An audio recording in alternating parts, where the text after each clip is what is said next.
Question 1. I think we should leave by 10 if we're to get there by midday, don't you? Well, it doesn't matter too much. The meeting doesn't start until 2. They're giving us lunch first. I've got a lot of work to do, so I don't want to leave right now. I suppose you're right. I could do some work, but I don't really feel like it. I think I'll have another cup of coffee. Question 2. Jason, come over here.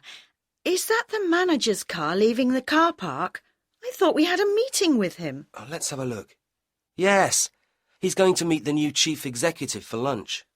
Oh dear, I must have made a mistake.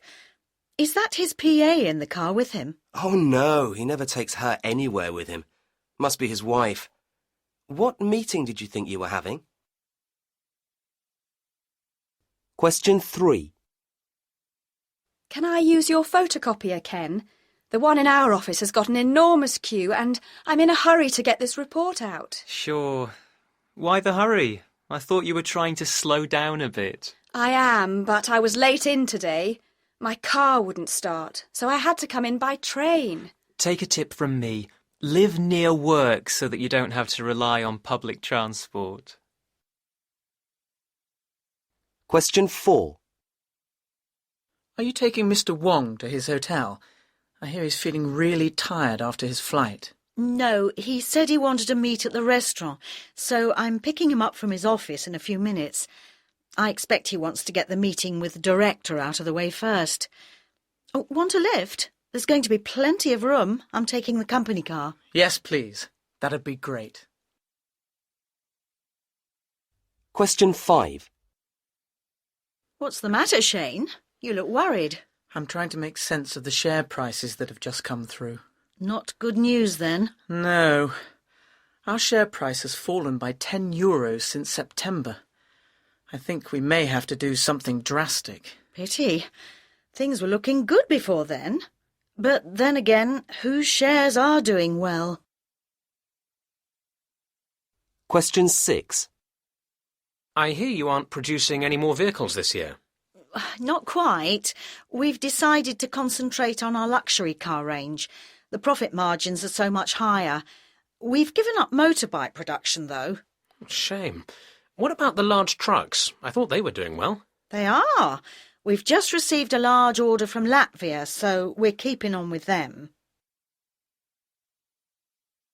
Question 7. Good morning. Here is the business news.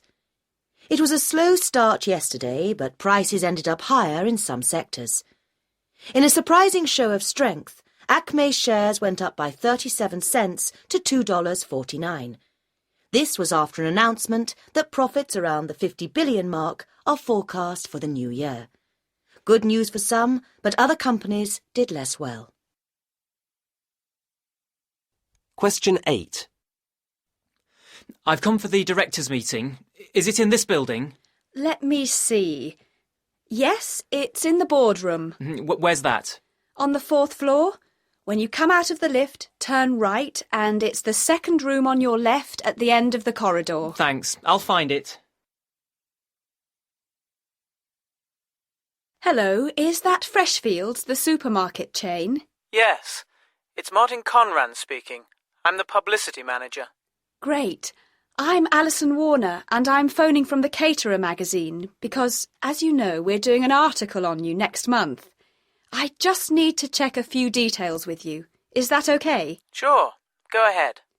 What I wanted to know was, did you set up in 1997? Actually, our first store opened in July 1996 in Gateshead.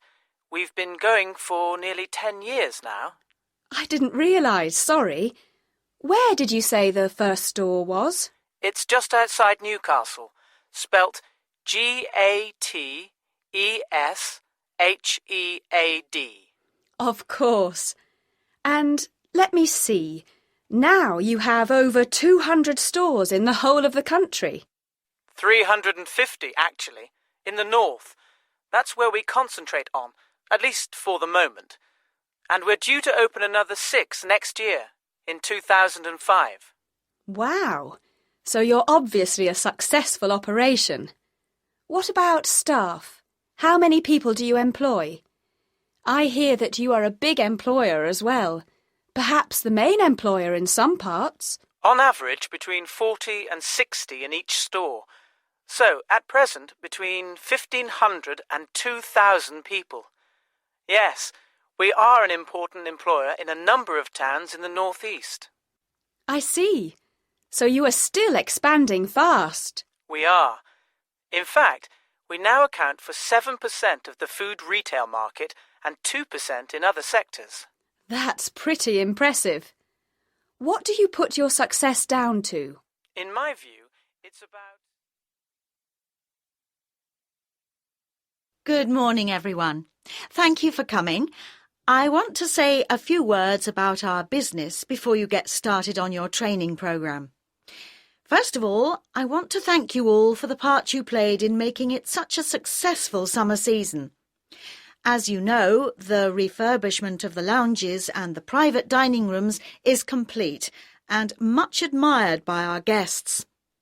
It was a difficult time for us all, and I appreciated the way you made every effort to make our guests comfortable. It has been one of the best summers ever for Marlborough hotels. We've been particularly busy with weddings, 145 this year, which makes it nearly 4 a week during the summer. Our chef and his team have continued to attract customers with exciting and innovative menus. Well done, Jamie. We've actually seen a 25% increase in non-residents coming to our restaurants this month already. You must be doing something right. I'd also like to welcome Jonja Lister, who has recently joined us. Jonja is our new Director of Sales. She has come from London, where she has had many years of experience in the hospitality industry. Finally, I wanted to tell you about a new venture.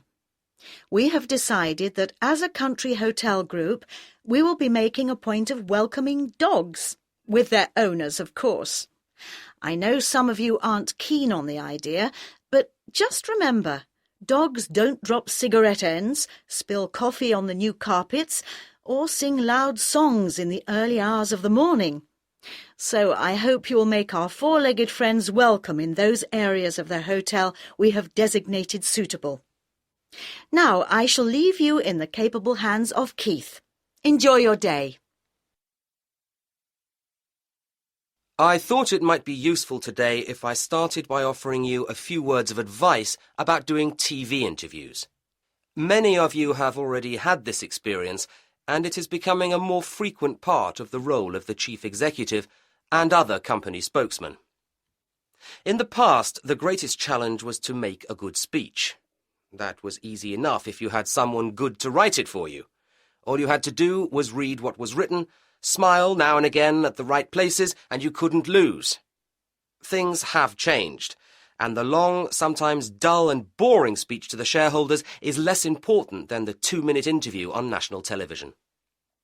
And if you're speaking to a TV reporter, it's a big mistake to say something that sounds like you've made notes first. Explain what the company is doing, but keep it short.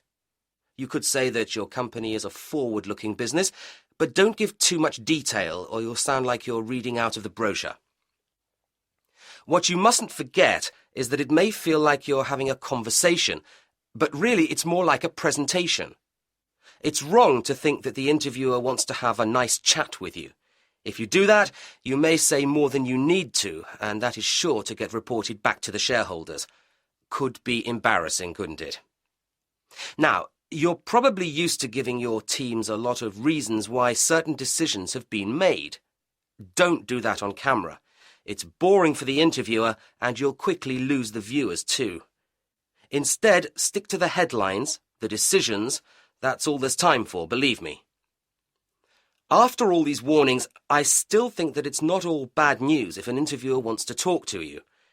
Have something important to say and make it sound interesting. Make them want to interview you again and use the chance to tell thousands of people how good your company is and how they really need your products or skills. Then there's the structure of the interview itself. I think it's good to have an opening sentence which sends the message you want people to hear. Don't just say, "It's nice to be here," or "Thank you for inviting me." Also, end the interview on a positive note if you can.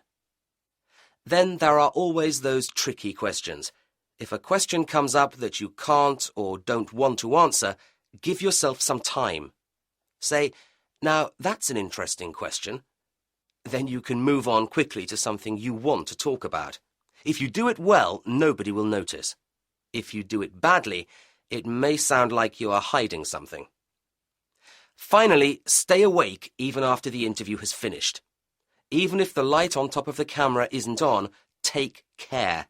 Don't relax until you are well away from the studio and driving home in your car.